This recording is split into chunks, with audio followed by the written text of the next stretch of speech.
नमस्कार दोस्तों, आपका स्वागत है। आज मैं आपको अमावस्या और पूर्णिमा, दो बहनों की कहानी सुना रहे हैं। मित्रों, किसी समृद्ध राज्य में राजा धर्मपाल और रानी लीलावती राज करते थे। उनके दो पुत्र, जिनके नाम वीरेंद्र और शौर्य थे, तथा उनकी दो पुत्रियां थीं। एक बेटी का नाम अमावस्या था और दूसरी का नाम पूर्णिमा।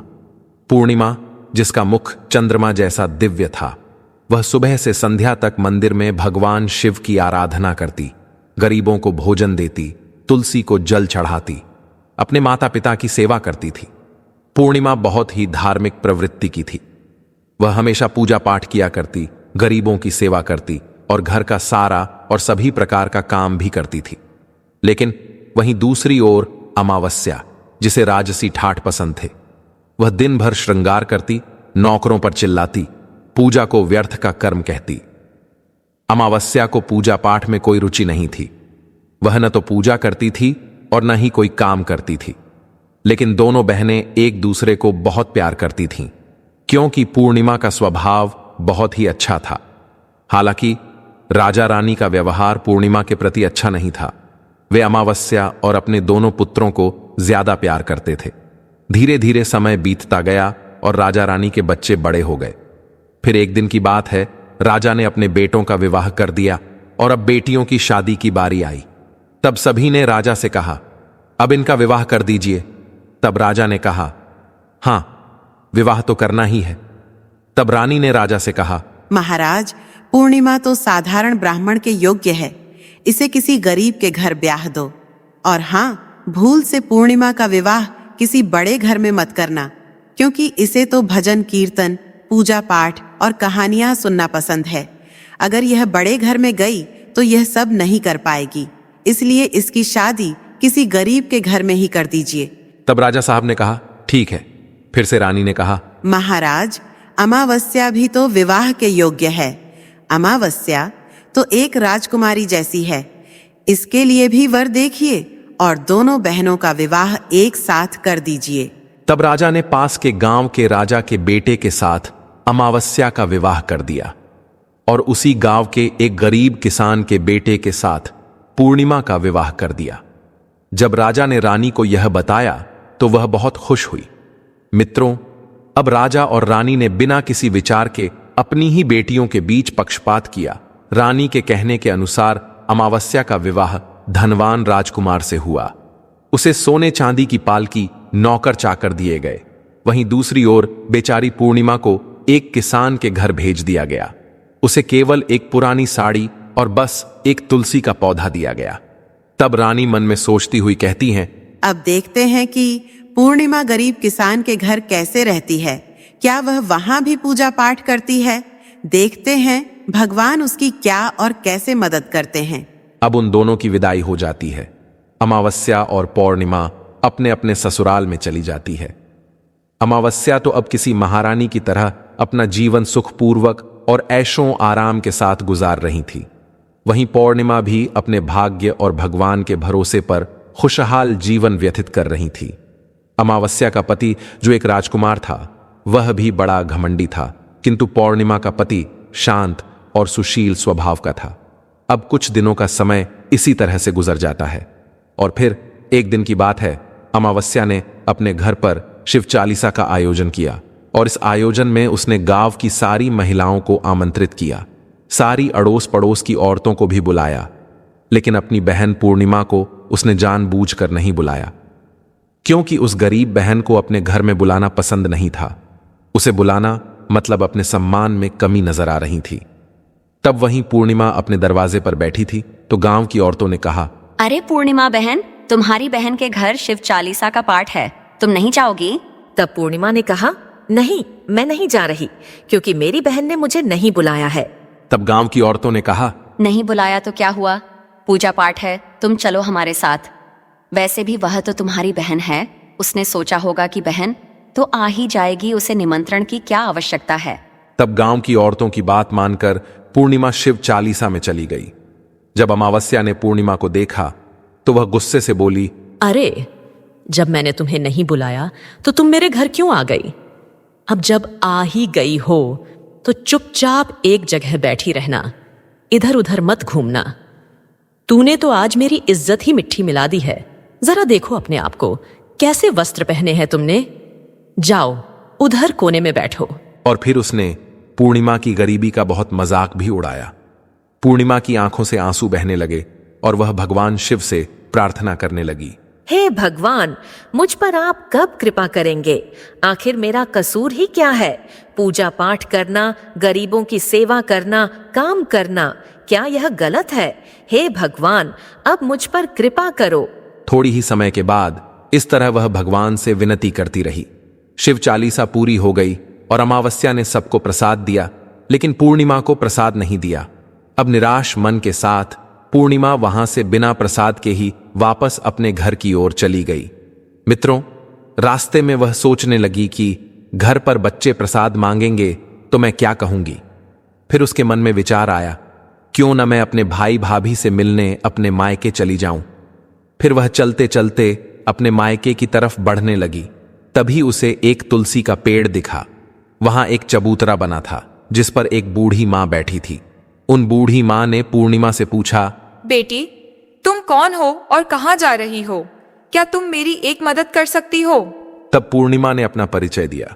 फिर बूढ़ी मां ने कहा, बेटी, देखो, मेरा तुलसी का पौधा सूख रहा है। इसमें थोड़ा जल डाल दो और चबूतरे की सफाई कर दो तो थोड़ी ठंडक मिलेगी। अब पूर्णिमा ने तुलसी को जल डाला और बूढ़ी मां को भी स्नान कराया। उसने उनके चरण दबाए। फिर पूर्णिमा ने पूछा, माँ जी, और कोई काम है क्या? तब प्रसन्न होकर बूढ़ी मां ने कहा, नहीं बेटी, और कुछ नहीं। तुमने मेरी बहुत अच्छी सेवा की है। भगवान तुम्हारा भला करे। उन्होंने पूर्णिमा को खूब आशीर्वाद दिया और कहा, बेटी, जब तुम अपने मायके से लौटो तो मुझसे अवश्य मिलकर जाना। पूर्णिमा ने कहा, ठीक है मां जी, और वह आगे बढ़ गई। फिर चलते चलते रास्ते में उसे एक शिव मंदिर मिला। वहां भी एक चबूतरा था जिस पर एक बूढ़े बाबा बैठे थे। वे कोई और नहीं, स्वयं भगवान शिव थे। लेकिन पूर्णिमा ने उन्हें पहचाना नहीं और उन बूढ़े बाबा ने कहा, बेटी, तुम कौन हो? कृपया मेरी एक सहायता करो, बड़ा पुण्य मिलेगा। पूर्णिमा ने अपना नाम बताया। तब बाबा ने कहा, बेटी, क्या तुम इस मंदिर की सफाई कर दोगी? यह बहुत गंदा हो गया है, और मेरे नहाने के लिए 2 बाल्टी पानी भर देना तो तुम्हारा बहुत एहसान होगा। मेरा शरीर थक चुका है, इसीलिए अब मैं कोई भी काम नहीं कर पा रहा हूं। तब पूर्णिमा ने मंदिर की सफाई की, भगवान शिव की पूजा की और बाबा के लिए पानी भर दिया। फिर वह आगे बढ़ गई। फिर थोड़ा और आगे चलने पर उसे काली मां का मंदिर मिला। काली मां भी एक बूढ़ी मां के रूप में वहां बैठी थी। काली मां ने कहा, बेटी, तुम कौन हो? क्या तुम मेरी एक सहायता कर सकती हो? तब प्रसन्नता से पूर्णिमा ने अपना नाम बताया। तब बूढ़ी मां ने कहा, बेटी, यहाँ सब लोग पूजा पाठ करके चले जाते हैं, लेकिन कोई मंदिर साफ नहीं करता। देखो, मंदिर कितना गंदा हो गया है। जरा इसकी सफाई कर दो। अब पूर्णिमा ने मंदिर की सफाई की, मां का श्रृंगार किया और पूजा की। उसके बाद बूढ़ी मां को स्नान कराया और उनके पैर दबाए। फिर उस मां काली के रूप भेष में बैठी बूढ़ी मां का आशीर्वाद लिया और वह आगे बढ़ गई। फिर आगे चलने के बाद थोड़ी ही दूर चलने पर एक नदी मिली। वहां भी एक बूढ़ी मां बैठी थी, जो कोई और नहीं बल्कि स्वयं गंगा मैया थीं। उन्होंने पूछा, बेटी, तुम कौन हो? कृपया मेरी सहायता करो। तब पूर्णिमा ने अपना नाम बताया।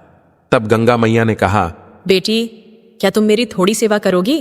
तब पूर्णिमा ने गंगा मैया की भी सेवा की और आशीर्वाद लेकर आगे बढ़ गई। अंत में वह अपने मायके पहुंच गई। जब उसकी भाभियों ने उसे देखा तो बहुत खुश हुईं। उन्होंने पूर्णिमा का स्वागत किया और कहा, वाह, क्या बात है बहन जी, आप बहुत दिनों बाद आई हो। तब पूर्णिमा ने कहा, हाँ भाभी, आज मन हुआ सभी को मिलने का तो चली आई। तब भाभियों के साथ मिलकर पूर्णिमा ने अपने मायके में भी सारे काम किए। उन सभी ने खुशी खुशी एक साथ भोजन किया और रात को अलग अलग विषयों पर बातें भी की। फिर अगली सुबह जब वह जाने को तैयार हुई तो भाभी ने उसे एक लाल साड़ी दी और कहा, इसे पहन लो और जल्दी जल्दी आया करो, बहुत दिनों बाद आई हो। तभी पूर्णिमा ने लाल साड़ी पहन ली और 16 श्रृंगार कर लिया और एक भाभियों ने एक थैला भरकर उसे सामान दे दिया। उसे लेकर पूर्णिमा घर से निकल गई। मित्रों, चलते चलते रास्ते में वही नदी मिली जहां गंगा मैया बैठी थीं।